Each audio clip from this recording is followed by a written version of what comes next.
ऐसा सोचकर वह चुड़ैल अपना भेष बदल लेती है और बाहर आती है। यह एक गांव की कहानी है।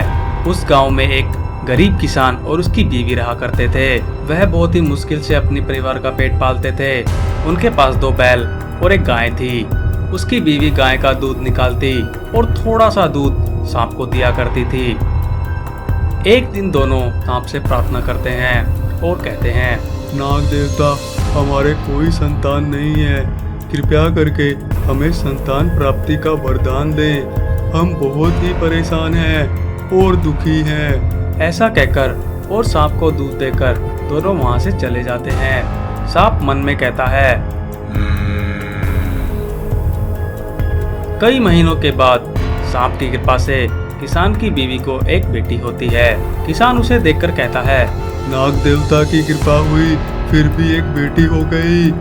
यह खेत की जुताई कैसे करेगी, खेतों का काम कैसे होगा, यह तो मेरा हाथ भी नहीं बटा पाएगी। ऐसा सोचकर किसान उस लड़की को उठाता है और नदी के पास ले जाता है। नदी जादुई थी। उसके अंदर एक मैस्टिक वाली चुड़ैल रहा करती थी। किसान कहता है, हे नदी माता, मैं अपनी बेटी को तुम्हें सौंप कर जा रहा हूँ। मुझे बेटी नहीं चाहिए। उस किसान की सारी बातें एक मैस्टिक वाली चुड़ैल जो नदी में ही रहती थी सुन लेती है। वह चुड़ैल कहती है, मुझे श्राप मिला हुआ है जिसके कारण मेरा बेटा जिंदा नहीं रह सकता। यही सही मौका है। मैं उस किसान को उसकी लड़की के बदले अपना लड़का दे देती हूँ। ऐसा सोचकर वह चुड़ैल अपना भेष बदल लेती है और बाहर आती है। वह किसान से कहती है, ऐ किसान, मैं नदी की देवी हूँ। मैंने तुम्हारी सारी बातें सुन ली है। मैंने तुम्हारे दुख को समझा है। ये लो, तुम अपनी बेटी के बदले ये बेटा ले जाओ और तुम्हारी बेटी मुझे दे दो। ये लड़का तुम्हारी खेती में तुम्हारी सहायता करेगा और तुम्हारे साथ काम किया करेगा, जिससे तुम्हारा जीवन खुशहाल हो जाएगा। किसान खुशी खुशी अपनी बेटी के बदले वह चुड़ैल का बेटा ले जाता है। लेकिन किसान को कहाँ पता था कि वह लड़का एक शैतान है। किसान और उसकी पत्नी उसकी देखभाल अच्छे से करने लगते हैं। देखते ही देखते बहुत दिन बीत जाते हैं। वह लड़की और लड़का बड़े हो जाते हैं। वहीं मैस्टिक वाली चुड़ैल उस लड़की से सारा काम करवाती, हाथ पैर दबवाती और घर का पूरा काम नौकरों की तरह उससे करवाती थी। वहीं दूसरी तरफ वह बच्चा बड़ा होकर गांव वालों के बच्चों को उठाकर नदी में ले जाता और चुड़ैल को देता था। चुड़ैल यह सब देख बहुत प्रसन्न हो जाती थी। वहीं गांव में बच्चों के गायब होने से हाहाकार मच जाता है। गांव वाले रात को मशाल लेकर बच्चों को ढूंढने निकलते हैं, लेकिन बच्चे कहीं नजर नहीं आते। गांव वाले कहते हैं, भाइयों, हमारे बच्चे पता नहीं कहाँ गायब हो रहे हैं, अब हम क्या करें। फिर एक दिन वह शैतान का बच्चा अपनी माँ को ही उठा ले जाता है और चुड़ैल को दे देता है। सांप कई दिनों से दूध न मिलने के कारण कहता है, क्या बात हो गई, वह भली औरत आजकल दूध लेकर नहीं आती, जाकर देखता हूँ।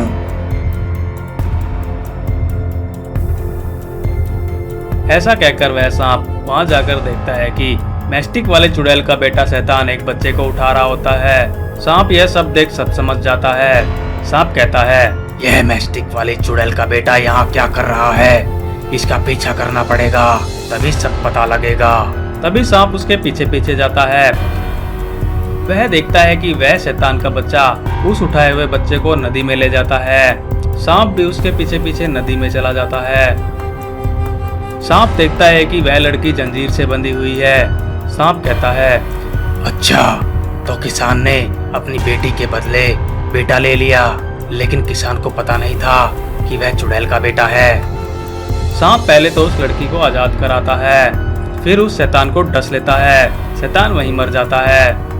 सांप उस लड़की और शैतान के द्वारा उठाए गए बच्चे को अपनी पीठ पे बिठाकर बाहर ले आता है। शैतान के मरते ही चुड़ैल को पता लग जाता है कि उसका बेटा मर गया है। मैस्टिक वाली चुड़ैल आग बबूला हो जाती है और बाहर आती है। तभी सांप एक नागिन का रूप धारण कर लेता है। फिर वह नागिन अपनी शक्तियों से मैस्टिक वाली चुड़ैल को मार देती है। इस तरह उन सबकी जान बच जाती है। नदी की जलपरियां बंदी बनी हुई थी। तभी एक मैस्टिक वाला एक गांव में एक गरीब भाई बहन बंटी और गीता रहते थे। उनके माँ बाप नहीं थे। वह अपना गुजारा बहुत ही मुश्किल से किया करते थे। एक दिन बंटी लकड़ी काट रहा था। उसकी बहन गीता कहती है, भैया खाना बनाने के लिए पानी खत्म हो गया है, मैं नदी से पानी ले आती हूँ। इतने आप लकड़ियाँ इकट्ठा कर लीजिए ताकि खाना बन सके। बंटी कहता है, ठीक है जाओ, लेकिन ध्यान से जाना और जल्द से जल्द वापस आ जाना। ऐसा कहकर गीता नदी से पानी लेने के लिए चली जाती है। गीता जैसे ही नदी से पानी लेने लगती है, तभी एक मैस्टिक वाला शैतान गीता को नदी में खींचने लगता है। गीता जोर जोर से चिल्लाती है, बचाओ बचाओ, ये शैतान मुझे नदी में घसीट रहा है, कोई तो मुझे बचाओ। लेकिन उस लड़की को बचाने कोई नहीं आता। दूर दूर तक जंगल में कोई भी नहीं था और वह मैस्टिक वाला शैतान गीता को नदी की गहराइयों में ले जाता है। शाम होने लगती है। बंटी कहता है, अंधेरा होने को है, गीता बहन अभी तक पानी लेकर नहीं आई, लगता है कुछ गड़बड़ हो गई है, जाकर देखता हूँ। बंटी भी नदी के पास चला जाता है। वह देखता है कि बाल्टी वहीं पड़ी हुई है, लेकिन गीता कहीं भी नजर नहीं आती। बंटी बहुत परेशान हो जाता है। तभी बंटी अचानक नदी में कूदकर यहाँ वहाँ देखने लगता है, लेकिन बंटी को कुछ नजर नहीं आता। उसका दम घुटने लग जाता है। बंटी तुरंत बाहर आ जाता है और रोने लगता है। तभी पेड़ पर बैठा बाज बंटी से कहता है, तुम्हारी बहन को एक मैस्टिक वाला शैतान नदी में ले गया।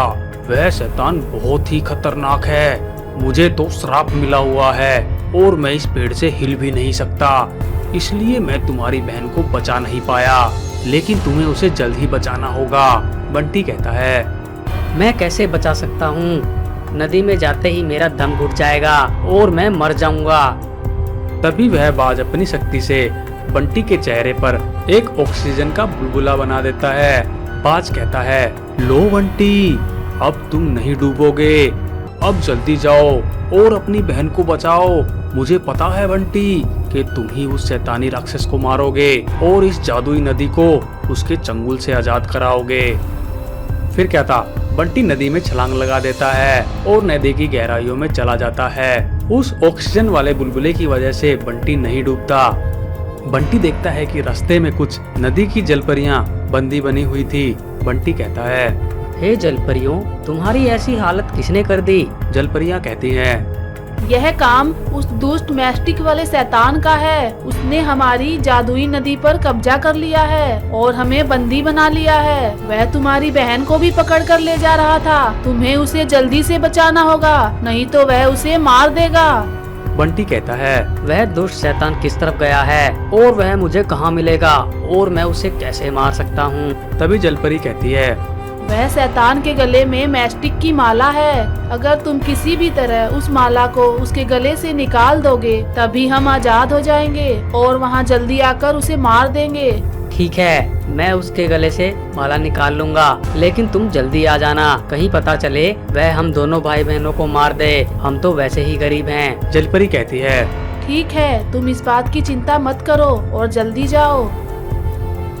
तभी बंटी नदी में बनी शैतानी गुफा में जाता है और वहाँ देखता है कि उस मैस्टिक वाले शैतान ने उसकी बहन को भी बंदी बना रखा था और उल्टा लटका रखा था। शैतान कहता है, यह लड़की तो बहुत ही मुलायम है, इसे खाऊंगा तो मुझे 1 महीने तक कुछ खाने की जरूरत नहीं होगी, लेकिन अभी तो मेरा पेट भरा हुआ है, इसे कल खाऊंगा, थोड़ी देर सो लेता हूँ।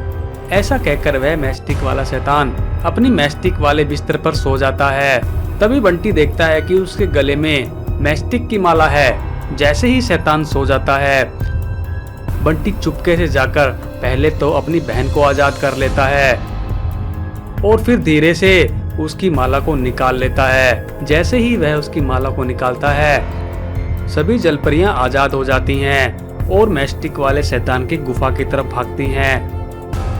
लेकिन दूसरी तरफ शैतान की नींद भी भंग हो जाती है और वह जग जाता है। बंटी अपनी बहन को लेकर वहाँ से भागता है। शैतान कहता है, ए दुष्ट बच्चे, तूने मेरी नींद भंग कर दी और मेरी माला को लेकर भाग रहा है। अब देख मैं तेरा क्या अंजाम करता हूँ। वह मैस्टिक वाला शैतान उन दोनों को पकड़ने के लिए उन दोनों के पीछे भागता है। लेकिन तभी वहां जलपरियां आ जाती हैं। जलपरियां अपनी शक्ति से मैस्टिक वाले शैतान को उसी की मैस्टिक में बंद कर देती हैं और उसे नदी में दफन कर देती हैं और बंटी से उनकी जान बचाने के लिए धन्यवाद कहती हैं। वह बंटी और गीता को बहुत सारा धन देती हैं, जिससे बंटी और गीता गांव में जाकर एक सुंदर घर बनाकर और खुशी से अपना जीवन यापन करने लगते हैं।